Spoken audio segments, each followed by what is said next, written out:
Hi guys, Freddy here. Welcome back to another rules breakdown. And this time I'm going to be doing Twilight 2000 4th edition. Now there's a couple of things since my last video I did on Twilight 2000 when I had to look through the rules. Firstly, you'll notice that there is no beta on here, because these are the actual rules. I've joined the Kickstarter or paid for a version. I should be getting my physical books through in a few months, but they gave me access to the PDFs, so I'm going to go through those. There's very few differences. In fact, the only difference I could find is a slight change in the index in the Games Master's book. But apart from that, they're pretty much identical to the beta rules. Now, secondly, I was told that these used the same rules as the Alien role-playing game. And I was playing that last night before I read up on these rules.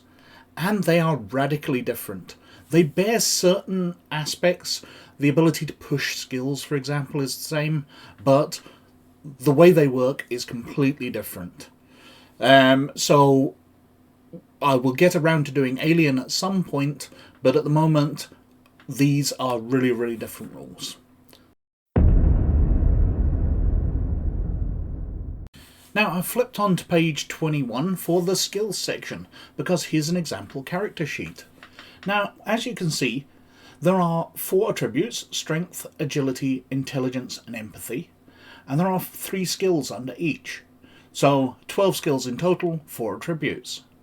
And the way they work is by having a rank, A to D.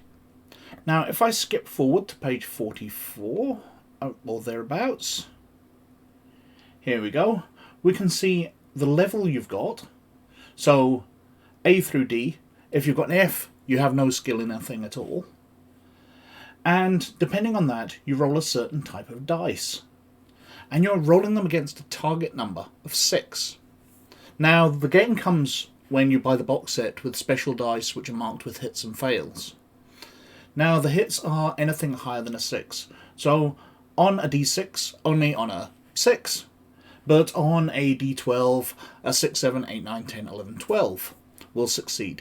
So the larger dice you've got, the far more likely you are of succeeding. Now that's counted as 1 success. So you're rolling a dice from your attribute and a dice from your skill if you have it. So you're rolling 2 dice. They can be anything from a D12 to a D6, or no dice at all if you don't have a skill. If you get a success, then you're going to succeed in the skill. You get extra successes for having success on the second dice, or if you get a 10 or higher, that's counted as 2 successes. Now, if you fail, you can push your roll. Now, pushing your roll allows you to re-roll any dice which weren't a success or a 1, which is considered a fail. If you've got dice which are in the 2, 3, 4, 5 range, you can re-roll them and see whether it's a success or a fail. Now, pushing it means that the fails you've got become damage. So you can see here, there's a risk. Each time you push a roll, you immediately suffer 1 point of damage if you roll for strength or agility, or 1 point of stress if you roll for intelligence or empathy. So you can push a skill to try and succeed when you've failed already, but you stand a chance of taking damage from it. Now, if one of your dice has already come up a fail, then that's going to be automatic. But otherwise, you're only going to stand a chance if you roll a 1 on one of your rerolled dice. Also bearing in mind is modifiers, which come in big in the combat section, but modifiers apply to the dice size.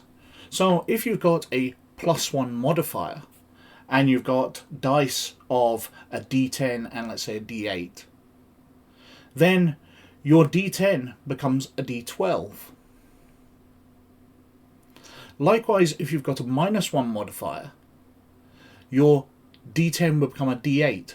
You always take away from the highest first, and until you get to 2D6.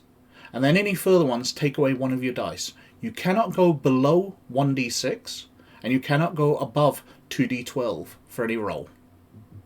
But the pluses and minus modifiers take those dice sizes up and down the ranks, down from a D12 to a D10 to a D8 to a D6, and then to nothing.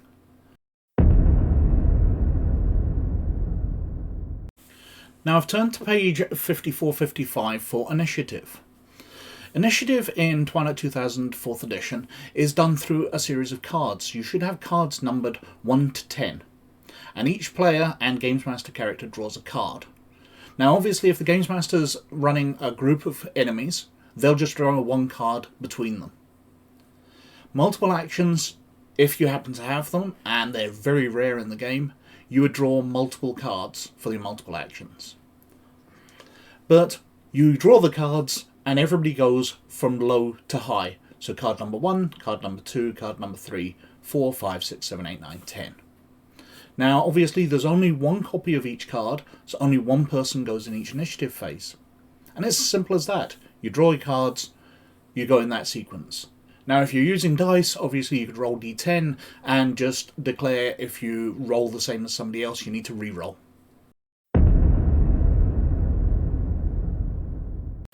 Now combat works the same way as other skill rolls, that you're rolling your attribute plus your relevant skill. So for ranged combat, and I've turned to page 65 to use ranged combat as an example, you're rolling your ranged combat skill and your agility, which in the way of our sample character that we looked at was a d10 for agility and a d8 for his ranged combat. So he's rolling a d10 and a d8.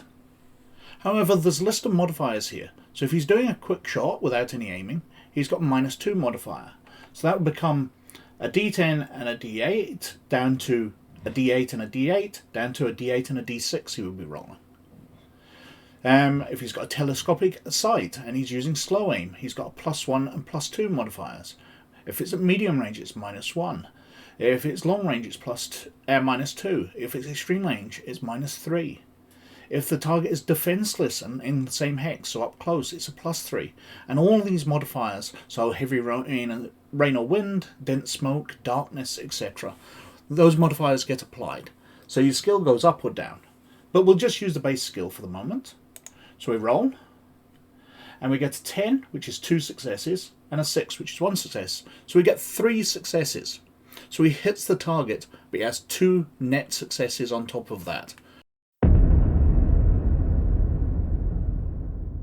So damage is based on your weapon, plus any net successes you've got.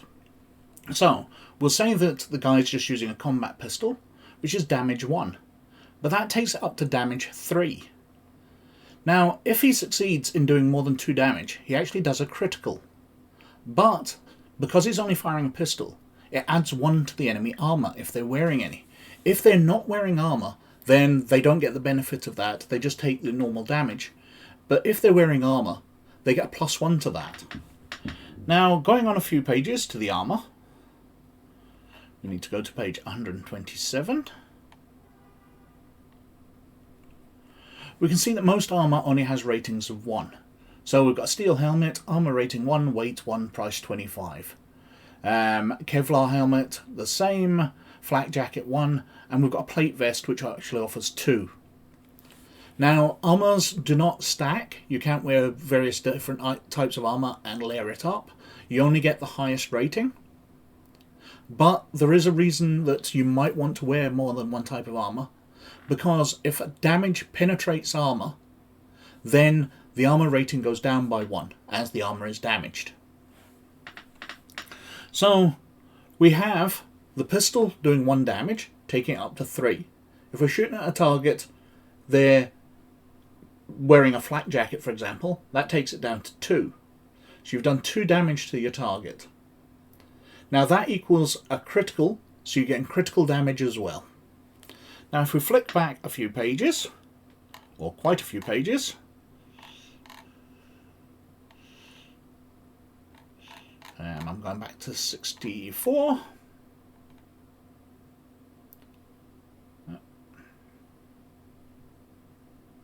No, I wasn't going back that far. We have the critical tables.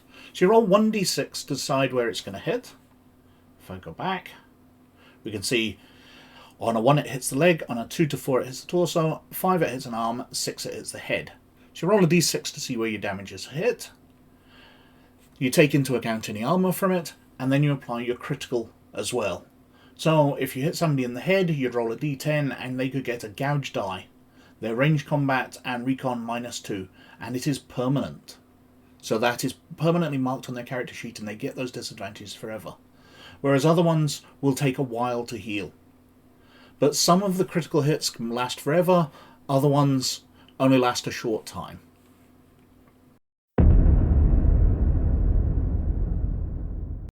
Now, as well as the critical hits, you've got the normal damage. So we decided that 2 damage had got through. So the person takes damage off their tracker here. They've got a hit capacity of 6, or at least this character does, so they take 2 boxes off, they're left with 4. If they get down to 0, they're unconscious, but somebody can medic them, and any successes they get on their medical roll will heal them up of that number of boxes and get them back on their feet.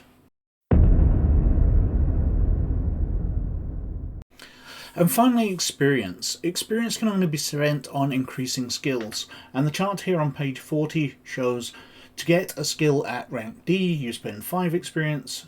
To change a D to a C, it's 10. C to a B is 15, and to change your B into an A is 20 experience.